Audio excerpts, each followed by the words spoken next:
천지의 주제이신 하나님, 주님이 허락하신 이 아침 주님의 임재 앞에 모였습니다. 저의 마음을 돌이켜 주님께 더 나아오게 하여 주시옵소서. 나를 지으시고 나를 기르시는 주님의 두 손에 저희들의 하루를 모두 드립니다. 하나님 받아주시옵소서. 저희의 시간, 저희의 공간 모두 주님의 것임을 고백합니다. 나를 다스리시고 가르치셔서 주님을 더욱더 사랑하게 하여 주시옵소서. 우리의 입술로 주님을 고백하게 하여 주시옵소서. 이 시간 어제의 날을 자복하며 회개의 기도를 드립니다. 우리의 신앙을 돌아봅니다. 우리가 믿는 것이 주님인지 아니면 나라는 우상인지 철저하게 깨닫게 하여 주시옵소서. 오직 주님만 우리의 신앙의 대상이 되게 하여 주시옵소서. 예수 그리스도의 이름으로 기도하오며 하늘에 계신 아버지, 오늘 제가 주님의 임재 안에서 살고 주님을 더욱더 기쁘시게 하기를 기도합니다. 주 예수님, 오늘 제가 저의 십자가를 지고 주님을 따르기를 기도합니다. 성령님, 오늘 성령님이 저를 충만하게 채워주시고 성령의 열매, 사랑과 희락과 화평과 오래 참음과 자비와 양선과 충성과 온유와 절제가 제 삶 속에서 익어갈 수 있도록 해 주시기를 기도합니다. 아멘. 오늘 저녁 7시 30분 이곳 베델에서 그라티아 예배가 있습니다. 은혜의 시간이 되시기를 바랍니다. 말씀을 나누겠습니다.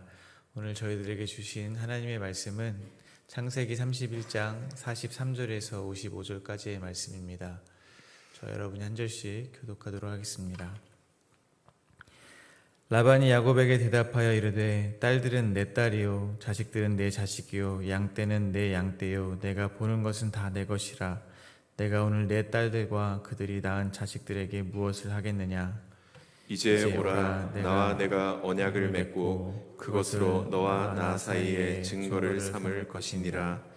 이에 야곱이 돌을 가져다가 기둥으로 세우고 또 그 형제들에게 돌을 모으라 하니 그들이 돌을 가져다가 무더기를 이루매 무리가 거기 무더기 곁에서 먹고 라반은 그것을 여갈사하도다라 불렀고 야곱은 그것을 갈르에시라 불렀으니 라반의 말에 오늘 이 무더기가 너와 나 사이에 증거가 된다 하였으므로 그 이름을 갈르에시라 불렀으며 또 미스바라 하였으니 이는 그의 말에 우리가 서로 떠나 있을 때 하나님께서 나와 너 사이를 살피시옵소서 함이라. 만일 내가 내 딸을 박해하거나 내 딸들 외에 다른 아내들을 맞이하면 우리와 함께할 사람은 없어도 보라 하나님이 나와 너 사이에 증인이 되시느니라 함이었더라. 라반이 또 야곱에게 이르되 내가 나와 너 사이에 둔 이 무더기를 보라. 또 이 기둥을 보라. 이 무더기가 증거가 되고 이 기둥이 증거가 되나니 내가 이 무더기를 넘어 내게로 가서 해하지 않을 것이요 내가 이 무더기 이 기둥을 넘어 내게로 와서 해하지 아니할 것이라. 아브라함의 하나님 나홀의 하나님 그들의 조상의 하나님은 우리 사이에 판단하옵소서 하매 야곱이 그의 아버지 이삭이 경외하는 일을 가리켜 맹세하고 야곱이 또 산에서 제사를 드리고 형제들을 불러 떡을 먹이니 그들이 떡을 먹고 산에서 밤을 지내고 함께 읽겠습니다. 라반이 아침에 일찍이 일어나 손자들과 딸들에게 입맞추며 그들에게 축복하고 떠나 고향으로 돌아갔더라. 아멘. 야곱은 라반에게 그동안 자신이 겪은 고초를 다 이야기했습니다. 그리고 하나님께서 자신과 함께하고 계시고 자신의 고초를 잘 보셨기 때문에 외삼촌 라반을 책망했다고 말했습니다. 야곱의 이야기를 듣고 오늘 본문에서 라반이 대답합니다. 오늘 본문은 라반과 야곱의 언약에 대해서 기록이 되어 있습니다. 오늘 본문은 세 문맥으로 나누어 묵상하도록 하겠습니다. 첫 번째 문맥은 43절부터 47절까지입니다. 라반의 제안에 따라 야곱과 라반은 언약을 맺습니다. 두 번째 문맥은 48절부터 52절까지입니다. 라반은 언약에 따라 야곱이 지켜야 할 것들에 대해서 이야기를 하고 있습니다. 세 번째 문맥은 53절부터 55절입니다. 야곱의 맹세와 라반이 고향으로 돌아가는 장면이 기록되어 있습니다. 야곱의 고난과 수고를 보시고 하나님께서 외삼촌을 책망했다고 하는 야곱의 말에 라반은 다음과 같이 대답하였습니다. 43절입니다. 라반이 야곱에게 대답하여 이르되 딸들은 내 딸이요 자식들은 내 자식이요 양떼는 내가 보는 것은 다 내 것이라. 내가 오늘 내 딸들과 그들이 낳은 자식들에게 무엇을 하겠느냐. 라반의 말에서 가장 두드러지는 것은 내 것이요 라는 말입니다. 야곱과 라반은 지금까지 저희가 보았듯이 별반 차이가 없습니다. 두 사람 모두 자기의 것을 얻기 위해서 최선을 다했습니다. 자신의 이익을 위해서는 다른 사람, 심지어 가족까지도 속이는 일을 서슴지 않았습니다. 그런데 라반과 야곱의 차이는 단 한 가지입니다. 하나님의 약속이 있는가, 하나님의 약속이 없는가 하는 것입니다. 하나님의 약속이 함께하지 않은 사람은 모든 것이 자신의 것이라고 여깁니다. 놓칠 수가 없는 것입니다. 그러나 하나님이 함께하는 야곱의 삶은 어떠합니까? 야곱도 모든 것이 자기의 것이라고 여겼던 사람입니다. 그러나 점점 자기 것에 대한 자신의 소유권을 빼앗기고 모든 것이 하나님의 것이라는 것을 고백하게 되는 삶을 살게 되었다는 것입니다. 20년이라는 세월을 외삼촌과 함께 살면서 종살이를 한 야곱은 이제 자기를 돌보신 분이 하나님이라는 것을 고백하는 자가 되었습니다. 자기에게 재물을 주신 분이 하나님이라는 고백을 하는 것입니다. 자기의 목숨을 지키시는 분도 하나님이라는 것을 고백하는 것입니다. 뒤집어 말하면 모든 것이 다 내 것인 줄 알았는데 모든 것이 하나님이 허락한 하나님의 것이라는 것을 20여 년 종살이를 통해 비로소 깨닫게 된 것입니다. 이렇듯 오늘 본문을 통해 하나님의 약속이 이끌어가는 성도의 삶이 어떠한 것인지 저희는 그려볼 수 있습니다. 그것은 바로 자식도 내 것이요, 재물도 내 것이요, 내 목숨도 내 것이요 하던 인생에서 자식도 하나님의 것이요, 내 재물도 하나님의 것이요, 내 목숨도 하나님의 것이요 라고 고백하는 인생으로 옮겨지는 것이 바로 성도의 삶이라는 것입니다. 그러니 우리의 삶에 하나님께서 허락하시는 수많은 고난과 역경이 곧 하나님이 이끄시는 우리의 삶의 증거임을 믿으시기를 바랍니다. 모든 것이 자기 것이라고 여기는 사람의 관심은 그럼 어디에 있겠습니까? 자기 것을 손해보지 않는 것에 있을 것입니다. 라반은 이제 하나님께서 야곱을 지키고 있음을 확실히 알았을 것입니다. 더 이상 자신의 힘으로 자신의 재산을 지킬 수 없다고 판단했을 것입니다. 그래서 그가 선택한 방법은 야곱과 불가침의 언약을 맺는 것입니다. 44절부터 47절입니다. 이제 오라 나와 내가 언약을 맺고 그것으로 너와 나 사이에 증거를 삼을 것이니라. 이에 야곱이 돌을 가져다가 기둥으로 세우고 또 그 형제들에게 돌을 모으라 하니 그들이 돌을 가져다가 무더기를 이루매 무리가 거기 무더기 곁에서 먹고 라반은 그것을 여갈 사하두라 불렀고 야곱은 그것을 갈레시라 불렀으니 여갈 사하두는 아람어로 증거의 무더기라는 뜻입니다. 갈레잇은 히브리어로 증거의 무더기라는 뜻입니다. 이제까지의 국면이 갑자기 화해의 국면으로 변했습니다. 고대 사회에서는 언약을 기념할 때 기둥이나 증거물을 세웠다고 합니다. 야곱을 치러 함께 달려왔던 형제들이 함께 돌을 가져다가 무더기를 쌓고 그곳에서 관습에 따라서 기둥 곁에서 함께 먹을 것을 먹었습니다. 함께 음식을 먹는 것은 서로 경계를 하지 않고 있다는 것을 나타냅니다. 지금까지 라반은 야곱에게 여러 번 약속을 어기는 모습을 보였습니다. 아마도 말로만 약속을 했을 것입니다. 하지만 지금은 돌을 가져와 기둥을 세워 증거로 삼았습니다. 증거는 약속을 기억나게 하는 역할을 합니다. 저의 인생에도 이 언약의 기둥이 세워져 있습니다. 다 아시는 것처럼 예수 그리스도의 십자가가 그 증거의 기둥입니다. 십자가라는 단어의 뜻을 사전에서 찾아보면 기둥이라는 뜻이 있습니다. 따라서 십자가는 단순히 예수님이 달려 돌아가신 희생의 뜻만이 있는 것이 아니라 우리에게 주신 약속의 증거이기도 한 것입니다. 신앙생활을 하다 보면 저희 자신을 바라보면서 나 같은 사람을 아직도 주님이 사랑하실까? 나 같은 사람도 정말 용서를 받았을까? 의심이 들 때가 한두 번이 아닐 것입니다. 이 세상에서 주어진 삶을 살다 보면 하나님이 기뻐하시지 않으실 것을 뻔히 알면서도 연약한 저희는 세상에서 살아남기 위해 하나님이 기뻐하시지도 않을 것을 생각하며 그 일을 하게 되는 때가 있습니다. 안 되는 걸 알면서도 순간순간 옛 습관이 나를 장악하는 경우가 있습니다. 십자가는 그러한 저희들에게 하나님이 세우신 언약의 기둥입니다. 원수와 같은 라반의 무리와 야곱이 언약의 돌기둥을 세우고 함께 식사를 한 것처럼 하나님과 원수되었던 우리가 주님의 십자가 앞에서 그리스도의 죽으심으로 하나님과 화목을 이루셨음을 기억하게 되는 것입니다.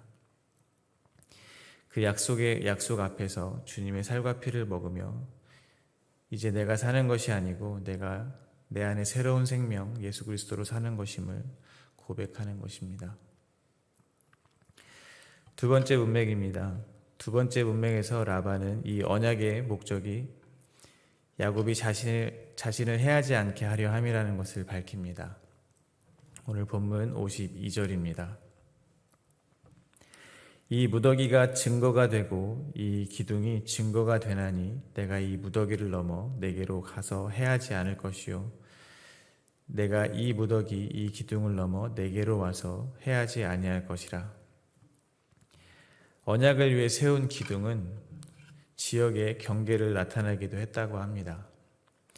그러니까 라반은 야곱이 경계를 넘어오게 되면 이 기둥을 보고 언약을 기억하여 자신을 해하려 하지 못하게 하는 목적으로 언약을 세웠다는 것입니다.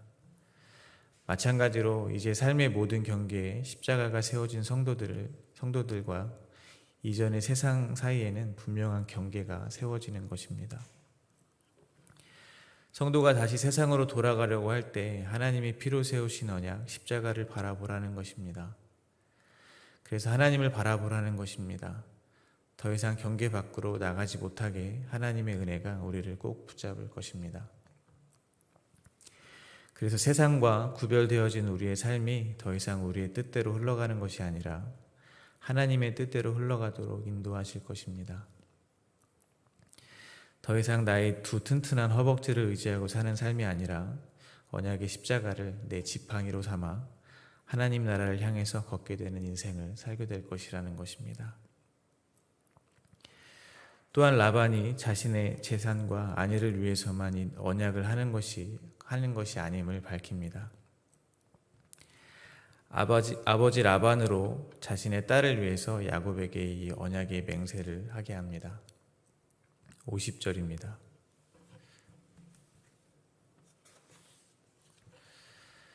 만일 내가 내 딸을 박대하거나 내 딸들 외에 다른 아내들을 맞이하면 우리와 함께할 사람은 없어도 보라 하나님이 나와 너 사이에 증인이 되시니라 함이더라.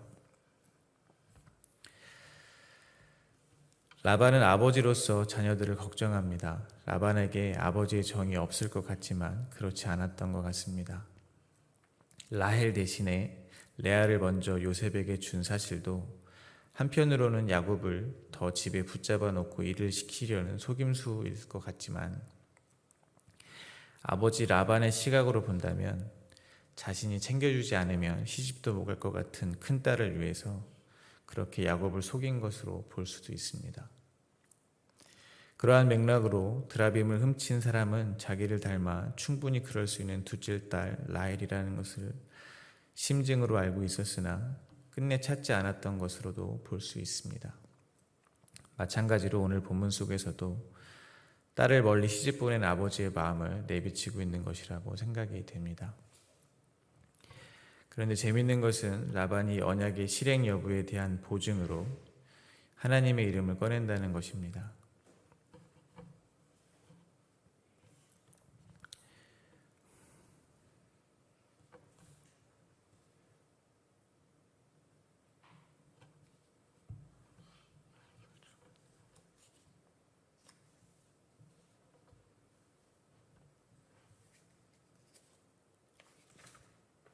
48절과 49절입니다.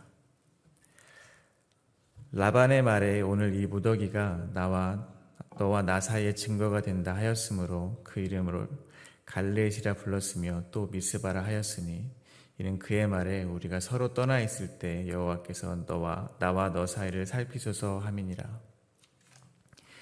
미스바는 망루 감시탑이라는 뜻이 있습니다. 야곱과 라반이 혹 이 돌기둥이 보이지 않는 곳에 가 있다고 하더라도 여전히 언약은 유효하며 여호와께서 라반과 야곱의 사이에 언약을 지킬 수 있도록 감시해 주시기를 구한다는 것입니다. 이로 알 수 있는 것은 라반은 지금 야곱과 언약을 맺고 있는 것 같으나 실은 야곱을 지키고 계시는 하나님과 화친을 맺고 싶어 한다는 것입니다. 라반은 야곱의 뒤에 하나님께서 지키고 계시며 자신의 꿈속에 나타나셔서 책망한 사실을 통해서 하나님은 자신을 심판할 수도 있는 능력 있는 신으로 여겼을 것입니다. 그러나 자신이 하나님과 약속을 할 수는 없고 하나님이 보호하고 계시는 야곱을 통해서 하나님과 화친을 맺고 있는 것입니다. 이를 통해서 이 땅을 살아가는 성도들은 먼저 나와 하나님 사이에서 화목을 이루신 예수님을 기억해야 될 줄로 믿습니다. 예수님은 야곱과는 비교도 할 수 없는 고난을 당하셨습니다. 그리고 십자가에서 피 흘리심으로 주님의 몸된 교회를 사시고 신부 삼아 주셨습니다. 야곱이 하나님이 망루에서 살피시는 언약에 의해 이제 결코 라반의 딸을 버리고 다른 아내를 취할 수 없는 것과는 비교도 할 수 없을 만큼 우리의 신랑 되시는 예수님은 결코 주님의 몸된 교회인 성도들 한 사람 한 사람을 버리지 않으실 것이라는 것을 믿습니다. 또한 아버지 하나님께서 이를 살피실 것이므로 이 약속은 더욱 변할 수 없는 것임을 믿으시기 바랍니다. 또한 저희는 하나님이 우리의 삶을 망루에서 바라보고 계시는 것처럼 하나님을 의식하며 살아야 한다는 것입니다. 하나님이 기뻐하시는 삶을 살아야 한다는 것입니다. 다른 말로 예수님의 신부답게 살아야 한다는 것입니다. 다시 말하면 신랑 되신 예수님을 온 마음 다해 사랑하는 신부로 살아가야 한다는 것입니다. 성도는 보잘것없는 술람미 여인인 줄 알았는데 알고 보니 신랑 되신 주님이 주님의 사랑하는 신부였다는 것을 깨닫게 되는 것입니다. 신부다운 삶, 곧 사랑을 많이 받은 사람의 삶을 살아야 한다는 것입니다. 신랑의 사랑으로 하여금 충만한 기쁨을 누리고 아무것도 부족하지 않는 삶을 살아야 한다는 것입니다. 사랑을 충분히 받는 사람의 삶은 곧 사랑이 흘러넘치는 삶을 이야기할 것입니다. 또한 사랑하는 그분 때문에 뭐든지 할 수 있고 뭐든지 견딜 수 있는 힘을 얻게 되는 삶을 살게 될 것입니다. 우리가 고난을 견딜 수 있는 이유도 사랑하는 예수님 때문이며 원수를 사랑해야 하는 이유도 예수님 때문이며 일을 하는 이유도 예수님 때문이며 공부를 하는 이유도 예수님 때문임을 기억하게 되시기를 바랍니다. 신랑은 신부가 자기의 신부를 향한 사랑의 마음을 알아줬을 때 가장 행복합니다.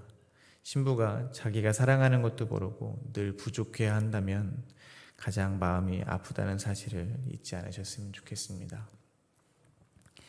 이어서 마지막 문맥입니다. 야곱은 사기꾼에서 축복을 베푸는 축복의 통로가 되어 있습니다. 53절과 54절입니다. 아브라함의 하나님, 나홀의 하나님, 그들의 조상의 하나님은 우리 사이에 판단하옵소서 하매 야곱이 그의 아버지 이삭이 경외하는 일을 가리켜 맹세하고 야곱이 또 산에서 제사를 드리고 형제들을 불러 떡을 먹이니 그들이 떡을 먹고 산에서 밤을 지내고 하나님은 자신을 가리켜 아브라함의 하나님, 이삭의 하나님이라고 했었습니다. 그러나 우상을 섬기는 라반은 하나님이 꿈에도 나타났고 하나님을 두려워도 하지만 하나님의 이름을 바로 부르지는 못합니다. 나홀의 하나님은 다신교 신앙을 상징합니다. 우상을 섬기던 데라의 아들이며 라반의 할아버지인 라홀 역시 우상을 섬기던 사람이기 때문에 그렇습니다. 이름은 그 사람의 정체성입니다. 그를 정말 잘 안다면 그의 이름을 정확히 부를 것입니다. 그러나 하나님의 언약 밖에 있는 사람은 아무리 하나님이 꿈에 나오셔서 말씀하셨고 하나님을 두려워한다고 해도 정확한 하나님의 이름을 부를 수 없음을 기억해야 될 것입니다. 그러니 하나님의 이름을 부르는 저희가 얼마나 큰 은혜 안에 있는 것임을 다시 한번 깨닫게 되시기를 바랍니다. 이에 반하여 하나님의 언약에 있는 야곱은 아버지 이삭이 경외하는 일을 가리켜 정확하게 맹세를 합니다. 하나님이 자신을 부르신 그대로 이야기를 하는 것입니다. 20여 년의 인고의 시간을 거쳐서 야곱은 이제 하나님의 이름을 부르는 자가 된 것입니다. 누군가 20여 년을 고생하며 무언가 성취를 했다고 하면 그 시간에다 아주 많은 가치를 부여할 것입니다. 돈으로도 따질 수 없는 가치를 부여할 것입니다. 그런데 누군가가 그 시간 자체를 부인하면 어떻게 되겠습니까? 예를 들어서 부모가 어릴 때 집을 나가서 혼자 열심히 20년 동안 살아남은 자녀가 있다고 하겠습니다. 그는 도망칠 곳이 없었기 때문에 때로는 어른들에게 사기를 당하기도 하고 노력한 대가에 비해 돈도 벌지 못했습니다. 돌보아주는 사람이 없어서 밤에 잠도 못 자고 더운 여름에는 더위를 피할 곳도 없었습니다. 우여곡절 끝에 결국 어른이 되었는데 갑자기 아빠란 사람이 나타난 것입니다. 그래서 이렇게 얘기하는 것입니다. 네가 이렇게 산 것은 다 내 덕분이란다. 그러면 그 사람이 네 맞습니다. 저를 이렇게 태어나게 해주시고 제가 살아갈 수 있도록 해주신 건 다 아버지 덕분입니다. 이렇게 고백은 하지 못할 것입니다. 자신의 시간, 노력, 즉 그의 삶을 부정하는 것은 그렇게 말처럼 쉬운 것이 아니라는 것을 말씀드리는 겁니다. 그러나 야곱은 20여 년의 인고의 시간을 거치며 이제 자기를 부인하고 자기의 삶의 주인이 하나님을 인정하는 사람이 되었습니다. 성도는 일생의 삶을 통해서 자기가 비워지고 그 비워진 자리에 하나님이 가득 차게 될 때 비로소 주님의 이름을 바르게 부를 수 있게 된다는 것을 기억하시기 바랍니다. 또 한 가지 주목할 수 있는 것은 야곱이 하나님께 맹세를 한 후에 산에서 제사를 드리고 형제들을 불러 떡을 먹였다는 것입니다. 한마디로 축복을 하고 잔치를 베풀었다는 것입니다. 세상에서는 보통 더 많이 갖고 있는 자, 힘이 더 강한 자, 더 높은 위치에 있는 자가 잔치를 베풀고 축복의 말을 합니다. 분명 인간적으로는 라반이 여전히 야곱보다 세력이 더 강합니다. 그러나 라반이 아니라 야곱이 축복을 베풀고 있다는 것입니다. 이들은 이제 산에서 밤을 지냅니다. 이는 이제 어떠한 죽음의 위협도 없다는 것입니다. 죽음에서 비로소 자유를 얻게 된 것입니다. 이 구절에서 깨달을 수 있는 것은 누가 진짜 강한 사람이며 축복을 베풀 수 있는 사람인가 하는 것입니다. 그것은 바로 하나님을 바로 아는 사람이 떡을 베풀 수 있는 사람이라는 것입니다. 저희 신앙생활 속에서도 이러한 장면은 쉽게 발견할 수 있는 장면입니다. 분명 세상에서는 돈도 더 많고 힘도 더 강한 사람들이 하나님의 말씀을 바로 전하는 사람들에게 오히려 위로를 받고 전쟁 같은 이 땅의 삶에서 자유를 얻게 되는 경우가 흔히 있음을 알 수 있습니다. 저와 여러분도 이 땅의 삶을 살면서 주님이 허락하신 자기 부인의 시간을 통해서 세상에 축복을 베풀고 자유를 선포할 수 있는 자로 하나님께서 이끄시고 계시다는 사실을 믿으시고 기꺼이 부인되고 낮아지고 작아지는 삶을 받아들이시게 되기를 소망합니다. 말씀을 맺겠습니다. 55절입니다. 라반이 이 아침에 일찍 일어나 손자들과 딸들에게 입맞추며 그들에게 축복하고 떠나 고향으로 돌아갔더라. 야곱의 입장에서 지금 이러한 마무리는 감히 상상도 할 수 없었던 것입니다. 계속해서 속임을 당해야 했던 20년의 세월, 몰래 도망치는 상황, 추격을 당해서 해코지를 당하기 일보 직전의 긴장감을 생각했을 때 오늘 본문 마지막 절의 평화로운 상황은 그야말로 하나님의 나라가 임한 것 같을 것입니다. 마찬가지로 저희들의 삶도 결국 이러한 행복한 결말이 될 것임을 믿습니다. 오늘 저희가 있는 모든 곳에서 저희가 저희의 십자가를 지고 부인됨으로 말미암아 저희들의 이웃이 살아나고 모든 깨어진 관계가 회복되고 평화가 임하게 되기를 기도드립니다.